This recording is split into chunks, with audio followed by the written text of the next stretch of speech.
Good morning and welcome to day 6 of 365 days as part of our Bible in a year.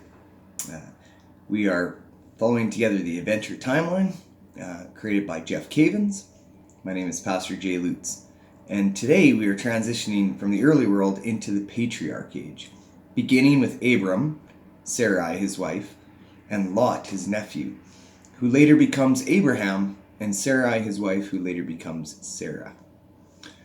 This will be when we read in Genesis 12 to 13, where we'll see the call of Abram by God, the famine in Egypt, Abraham and his nephew Lot being separated, as they are both very wealthy by this time, and Abram setting up an altar to the Lord to live out this new covenant.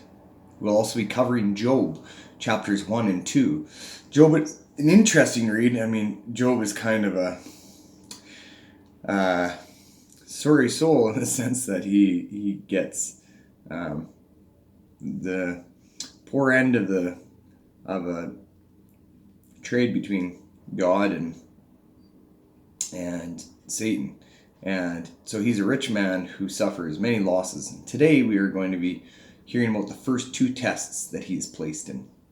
We are also going to be reading Proverbs, one of my favorite books. I love Proverbs, and so Proverbs were set up by hearing about the author of Proverbs, who is attributed to King Solomon, who is the son of King David, the third king of Israel. And the purpose, we're told right away, of Proverbs is to attain wisdom and discipline. And how do we attain wisdom and discipline? Well, ultimately, the fear of God is the beginning of wisdom. So we'll hear about that today. So let's follow together Genesis 12 and 13. The Lord had said to Abram, "Leave your country, your people, and your father's household, and go to the land I will show you. I will make you into a great nation. I will bless you. I will make your name great, and you will be a blessing. I will bless those who bless you. And whoever curses you, I will curse. And all peoples on earth will be blessed through you." So Abram left as the Lord had told him, and Lot went with him. Abram was 75 years old when he set out from Haran. He took his wife Sarai, his nephew Lot, all the possessions they had accumulated, and the people they had acquired in Haran, and they set out for the land of Canaan. And they arrived there. Abram traveled through the land as far as the site of the great tree of Moreh of Shechem. At that time the Canaanites were in the land. The Lord appeared to Abram and said, "To your offspring I will give this land." So he built an altar there to the Lord, who had appeared to him. From there he went on towards the hills east of Bethel, and pitched his tent with Bethel on the west and Ai on the east. There he built an altar to the Lord and called on the name of the Lord. Then Abram set out and continued toward the Negev. Now there was a famine in the land, and Abram went down to Egypt to live there for a while because the famine was severe. As he was about to enter Egypt, he said to his wife, Sarai, "I know what a beautiful woman you are. When the Egyptians see you, they will say, 'This is his wife.' Then they will kill me, but will let you live. Say you are my sister, so that I will be treated well for your sake, and my life will be spared because of you." When Abraham came to Egypt, the Egyptians saw that she was a very beautiful woman. And when Pharaoh's officials saw her, they praised her to Pharaoh, and she was taken into his palace. He treated Abram well for her sake, and Abram acquired sheep and cattle, male and female donkeys, men servants and maidservants, and camels. But the Lord inflicted serious disease on Pharaoh and his household because of Abram's wife Sarai. So Pharaoh summoned Abram. "What have you done to me?" he said. "Why didn't you tell me she was your wife? Why did you say, 'She is my sister,' so that I took her to be my wife? Now then, here's your wife. Take her and go." Then Pharaoh gave orders about Abram to his men, And they sent him on his way with his wife and everything he had. So Abram went up from Egypt to the Negev with his wife and everything they had, and Lot went with him. Abram had become very wealthy in livestock and in silver and in gold. From the Negev he went from place to place until he came to Bethel, to the place between Bethel and Ai, where he had his tent had been earlier, where he had first built an altar. There Abram called on the name of the Lord. Now Lot, who was moving about with Abram, also had flocks and herds and tents. But the land could not support them while they stayed together, for their possessions were so great that they were not able to stay together. And quarrels arose between Abram's herdsmen and the herdsmen of Lot. The Canaanites and Perizzites were also living in the land at that time. So Abram said to Lot, "Let's not have any quarreling between you and me, or between your herdsmen and mine, for we are brothers. Is not the whole land before you? Let's part company. If you go to the left, I'll go to the right. If you go to the right, I'll go to the left." Lot looked up and saw that the whole plain of the Jordan was well watered, like the garden of the Lord, like the land of Egypt toward Zoar. This was before the Lord destroyed Sodom and Gomorrah. So Lot chose for himself the whole plain of the Jordan and set out towards the east. And the two men parted company. Abram lived in the land of Canaan, while Lot lived among the cities of the plain and pitched his tent near Sodom. Now the men of Sodom were wicked and were sinning greatly against the Lord. The Lord said to Abram, after Lot had parted from him, "Lift up your eyes from where you are and look north and south, east and west. All the land that you see I will give to you and your offspring forever. I will make your offspring like the dust of the earth, so that if anyone could count the dust, then your offspring could be counted. Go, walk through the length and breadth of the land, for I am giving it to you." So Abram moved his tent and went to live near the great trees of Mamre at Hebron, where he built an altar to the Lord. Next we'll read from Job, chapters 1 and 2. In the land of Uz, there lived a man whose name was Job. This man was blameless and upright. He feared God and shunned evil. He had 7 sons and 3 daughters, and he owned 7,000 sheep, 3,000 camels, 500 oxen, and 500 donkeys, and had a large number of servants. He was the greatest man among all the people of the East.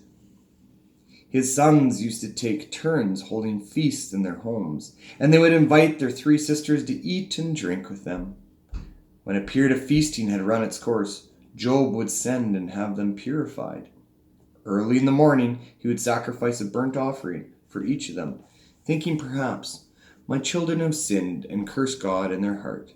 This was Job's regular custom. One day, the angel came to present themselves before the Lord, and Satan also came with them. The Lord said to Satan, "Where have you come from?" Satan answered the Lord, "From roaming through the earth and going back and forth in it." Then the Lord said to Satan, "Have you considered my servant Job? There is no one on earth like him. He is blameless and upright, a man who fears God and shuns evil." But Job fears God for nothing. "Does Job fear God for nothing?" Satan replied. "Have you not put a hedge around him and his household and everything he has? You have blessed the works of his hands, so that his flocks and his herds are spread throughout the land. But stretch out your hand and strike everything he has, and he will surely curse you to your face." The Lord said to Satan, "Very well then, everything he has is in your hands, but on the man himself do not lay a finger." Then Satan went out from him, from the presence of the Lord. One day when Job's sons and daughters were feasting and drinking wine at the oldest brother's house, a messenger came to Job and said, "The oxen were plowing, and the donkeys were grazing nearby, and the Sabeans attacked and carried them off. They put the servants to the sword, and I am the only one who has escaped to tell you." While he was still speaking, another messenger came and said, "The fire of God fell from the sky and burned up the sheep and the servants, and I am the only one who has escaped to tell you." While he was still speaking, another messenger came and said, "The Chaldeans formed 3 raiding parties and swept down on your camels and carried them off. They put the servants to the sword, and I am the only one who has escaped to tell you." And while he was still speaking, yet another messenger came and said, "Your sons and daughters were feasting and drinking wine at the oldest brother's house, when suddenly a mighty wind swept in from the desert and struck the 4 corners of the house. It collapsed on them, and they were dead, and I am the only one who has escaped to tell you." At this, Job got up and tore his robes and shaved his head. Then he fell to the ground in worship and said, "Naked I come from my mother's womb, and naked I will depart. The Lord gave, and the Lord has taken away. May the name of the Lord be praised." In all this, Job did not sin by charging God with wrongdoing. Chapter 2. On another day the angels came to present themselves before the Lord, and Satan also came with them to present himself before him. The Lord said to Satan, "Where have you come from?" Satan answered the Lord, "From roaming through the earth and going back and forth in it." And the Lord said to Satan, "Have you considered my servant Job? There is no one on earth like him. He is blameless and upright, a man who fears God and shuns evil. And he still maintains his integrity, though you incited me against him to ruin him without any reason." "Skin for skin," Satan replied. "A man will give all he has for his own life. But stretch out your hand and strike his flesh and bones. He will surely curse you to your face." The Lord said to Satan, "Very well then. He is in your hands, but you must spare his life."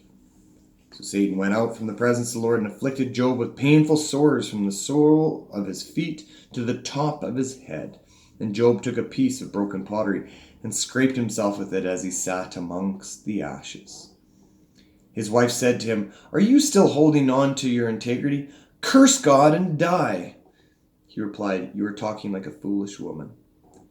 Shall we accept good from God and not trouble?" In all this, Job did not sin in what he said. When Job's 3 friends, Eliphaz the Temanite, Bildad the Shuhite, and Zophar the Naamathite, heard about all the troubles that he had come upon him, they set out from their homes and met together by agreement to go and sympathize with him and comfort him. When they saw him from a distance, they could hardly recognize him. They began to weep aloud, and they tore their robes and sprinkled dust on their heads. Then they sat on the ground with him for 7 days and 7 nights. No one said a word to him, because they saw how great his suffering was. Oh, poor Job. Lastly, Proverbs 1, verses 1 to 7. The Proverbs of Solomon, son of David, king of Israel. For attaining wisdom and discipline, for understanding words of insight, for acquiring a disciplined and prudent life, doing what is right and just and fair, for giving prudence to the simple, knowledge and discretion to the young.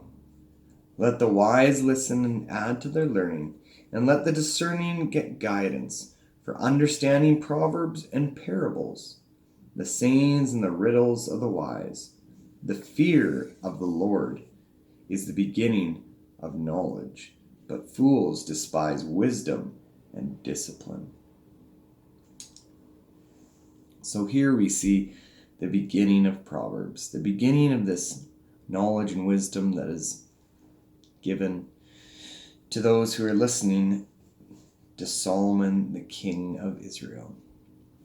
And then we also hear back from Job. Poor Job, who takes on these 2 trials. We see the same narrative happen 2 chapters in a row. talking about one day the angel came in the presence and Satan came with him. And God asks him, "Where have you come from?" And Satan gives the same answer, from roaming through the earth and going back and forth in it. And we still see that to this day. We still see Satan roaming back and forth throughout the earth, giving his trouble to all those who live for God. And so Job is the first testament in this.